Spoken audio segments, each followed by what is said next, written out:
जय हिंद साथियों, कैसे हैं आप सब। आई होप आप सब अच्छे होंगे। तो चलिए, आज का ये हमारा टीचिंग एप्टीट्यूड का 7वीं क्लासेस हैं और इससे पहले हम लोगों ने 1 से लेकर 6 तक की क्लासेस ऑलरेडी हम लोग कर चुके हैं। तो चलिए, आज की क्लास हम लोग शुरू करते हैं। और अगर हमारे चैनल को अभी तक सब्सक्राइब नहीं किए हैं तो सब्सक्राइब ज़रूर कर दीजिए, ताकि हर एक वीडियो की नोटिफिकेशन आपको मिलते रहे। तो चलिए, आज की क्लास हम लोग स्टार्ट करते हैं। तो पहला प्रश्न है कि कक्षा शिक्षण में दृश्य सामग्री का प्रयोग करने में आप किस बात का ध्यान रखेंगे। उसे नाटकीय ढंग से प्रस्तुत करेंगे, उसके बारे में बच्चों को पहले से पता ना हो, या फिर वह बच्चों को अज्ञात से ज्ञात की ओर ले जाने वाली हो, या फिर वह वह पाठ्य वस्तु के अनुरूप हो। तो इसका राइट आंसर हो जाएगा हमारा ऑप्शन नंबर डी। क्या है? ऑप्शन नंबर डी हो जाएगा राइट आंसर। क्या है? ऑप्शन नंबर डी, यानी कि वह पाठ्य वस्तु के अनुरूप हो। ठीक है, नेक्स्ट क्वेश्चन की ओर चलते हैं कि छात्रों का विश्वास प्राप्त करने हेतु शिक्षक को उनके साथ क्या करना चाहिए। माता जैसा व्यवहार करना चाहिए, या फिर मित्र जैसा व्यवहार करना चाहिए, गुरु जैसा व्यवहार करना चाहिए, या पिता जैसा व्यवहार करना चाहिए। तो इसका राइट आंसर हो जाएगा हमारा ऑप्शन नंबर बी। क्या हो जाएगा? ऑप्शन नंबर बी हो जाएगा राइट आंसर। मित्र जैसा व्यवहार करना चाहिए, मतलब छात्रों का विश्वास प्राप्त करने के लिए शिक्षक को उनके साथ क्या करना चाहिए, किस प्रकार व्यवहार करना चाहिए। तो इसका राइट आंसर हो जाएगा ऑप्शन नंबर बी, मित्र जैसा व्यवहार करना चाहिए। ठीक है, नेक्स्ट क्वेश्चन की ओर चलते हैं। छात्रों में किसका विकास आपकी दृष्टि में सबसे महत्वपूर्ण है। काम में लगन, धर्मानुराग, श्रम का महत्व, आत्मविश्वास। तो इसका राइट आंसर हो जाएगा हमारा ऑप्शन नंबर डी, आत्मविश्वास। क्या हो जाएगा? आत्मविश्वास। छात्रों में किसका विकास आपकी दृष्टि में सबसे महत्वपूर्ण है?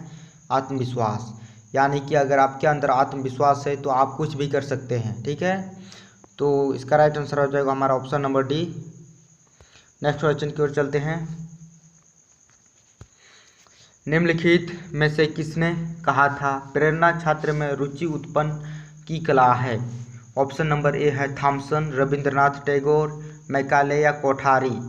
तो इसका राइट आंसर हो जाएगा हमारा ऑप्शन नंबर ए हो जाएगा थॉमसन ने। किसने कहा था? थॉमसन ने। किसने कहा था? थॉमसन ने कहा था। ठीक है, नेक्स्ट क्वेश्चन की ओर चलते हैं।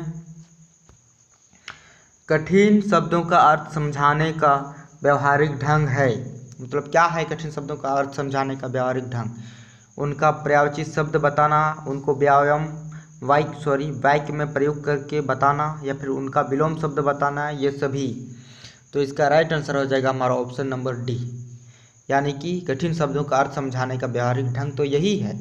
उनका पर्यायवाची शब्द भी बताना, मतलब पर्यायवाची शब्द का मतलब अनेकार्थी शब्द। ठीक ना, जैसे कि एक ही वस्तु के नाम, या मतलब कुछ भी, मतलब एक ही चीज़ों का अलग अलग नाम होता है, तो अलग अलग प्रकार से मतलब उसको व्यक्त किया जाता है। ठीक है, तो उसी प्रकार से मतलब कठिन शब्दों का अर्थ समझाने का व्यवहारिक ढंग यही है, मतलब उनका पर्यायवाची शब्द बताना, उनको वाक्य में प्रयोग करके बताना, या फिर उनका विलोम शब्द बताना, ये आपका सभी हो जाएगा। ऑप्शन नंबर डी हो जाएगा राइट आंसर।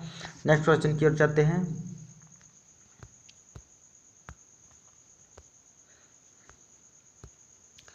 कि ऋग्वेद में कहा गया है कि शिक्षा क्या है? सभ्य समाज का लक्षण है, विद्या है, जीवन का अंतिम लक्ष्य है, या प्रकाश का स्रोत है। तो ऋग्वेद में इसे क्या कहा गया है? तो इसका राइट आंसर हो जाएगा हमारा ऑप्शन नंबर 1 ए। ठीक है, क्या है? सभ्य समाज का लक्षण है, सभ्य समाज का लक्षण है, ये होगा हमारा ऑप्शन नंबर ए होगा राइट आंसर। ठीक ना, नेक्स्ट क्वेश्चन की ओर चलते हैं। शिक्षा संस्कृति का परिरक्षण ही नहीं करती, वरना उसको समृद्ध भी बनाती है, लोक रंजक भी बनाती है, आध्यात्मिक भी बनाती है, परिभाषित भी करती है। तो इसका राइट आंसर क्या हो जाएगा?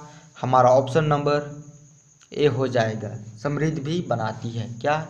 समृद्ध भी बनाती है। ठीक है, नेक्स्ट क्वेश्चन की ओर चलते हैं। गांधी जी की बेसिक शिक्षा का उद्देश्य बालक को क्या कहते हैं? ऑप्शन नंबर ए में है ज्ञान का सागर बनाना था। ऑप्शन नंबर बी अहिंसा और सत्य का पाठ पढ़ाना था। या फिर सी में है समाज की आवश्यकताओं के अनुरूप ढालना था। ऑप्शन नंबर डी में है सत्य का साक्षात्कार करना था।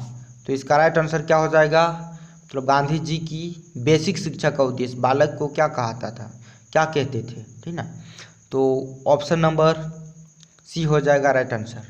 क्या हो जाएगा? ऑप्शन नंबर सी हो जाएगा राइट आंसर। समाज की आवश्यकताओं के अनुसार, समाज की आवश्यकताओं के अनुरूप ढालना था, ये होगा हमारा राइट आंसर, ठीक है। नेक्स्ट क्वेश्चन की ओर चलते हैं। मानव विश्लेषण विचारधारा का प्रमुख प्रवर्तक किसे माना जाता है?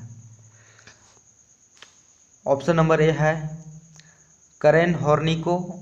ऑप्शन नंबर बी थॉर्नडाइक को। ऑप्शन नंबर सी फ्रोबेल को या सिगमंड फ्राइड को। तो इसका राइट आंसर हो जाएगा हमारा option number D, Sigmund Freud को। किसको कहता है? सिगमंड फ्राइड को, ठीक है। नेक्स्ट क्वेश्चन की ओर चलते हैं। शिक्षण में भिन्न भिन्न शिक्षण विधि का प्रयोग करने से क्या होता है? छात्रों का ध्यान केंद्रित रहता है, छात्रों को भली प्रकार समझ में आता है, कक्षा की पढ़ाई रोचक बन जाती है, ये सभी। तो इसका राइट आंसर हो जाएगा हमारा ऑप्शन नंबर डी हो जाएगा राइट आंसर, ये सभी। क्या हो जाएगा? शिक्षण में भिन्न भिन्न शिक्षण विधि का प्रयोग करने से क्या होता है? छात्रों का ध्यान केंद्रित होता है, ठीक, ये भी हो जाएगा हमारा राइट आंसर। छात्रों को भली प्रकार समझ में आती है, ये भी सही है। कक्षा की पढ़ाई रोचक बन जाती है, ये भी सही है। यानी कि हमारा ऑप्शन नंबर डी हो जाएगा राइट आंसर। नेक्स्ट क्वेश्चन की ओर चलते हैं। शिक्षक को कक्षा शिक्षण के दौरान इस बात का पूरा ध्यान रखना चाहिए कि क्या रखना चाहिए? छात्र प्रसन्नता पूर्वक पढ़े, फिर पाठ पढ़ाने का कार्य पीरियड के समय में पूरा हो जाए, या पाठ के उद्देश्य पूर्ण हो, या कोई छात्र इधर उधर ना ध्यान दे। तो इसका राइट आंसर हो जाएगा हमारा ऑप्शन नंबर सी, पाठ के उद्देश्य पूर्ण हो। ऑप्शन नंबर सी हो जाएगा राइट आंसर, ठीक है।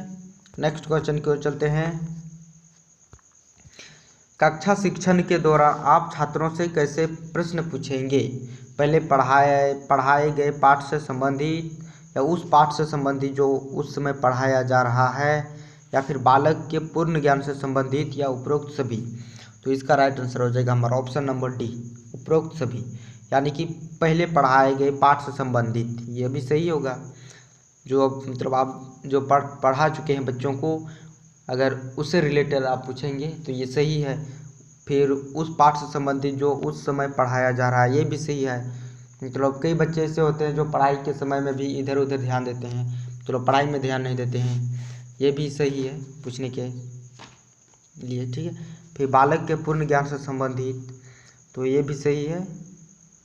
यानी कि ऑप्शन नंबर डी होगा हमारा राइट आंसर, उपरोक्त सभी, ठीक है।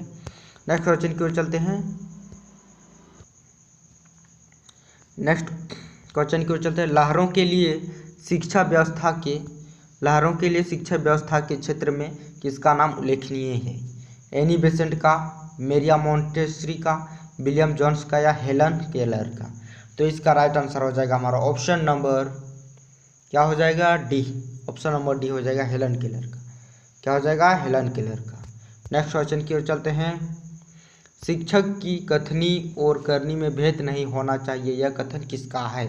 रविंद्रनाथ टैगोर का, महात्मा गांधी का, जाकिर हुसैन का, या मदन मोहन मालवीय का।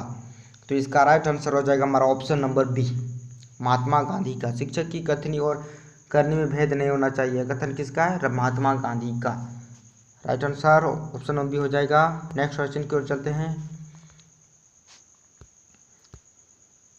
एक प्रभावी संसूचक के रूप में आप सबसे पहले निम्न कदमों में से किस प्रकार विचार करेंगे?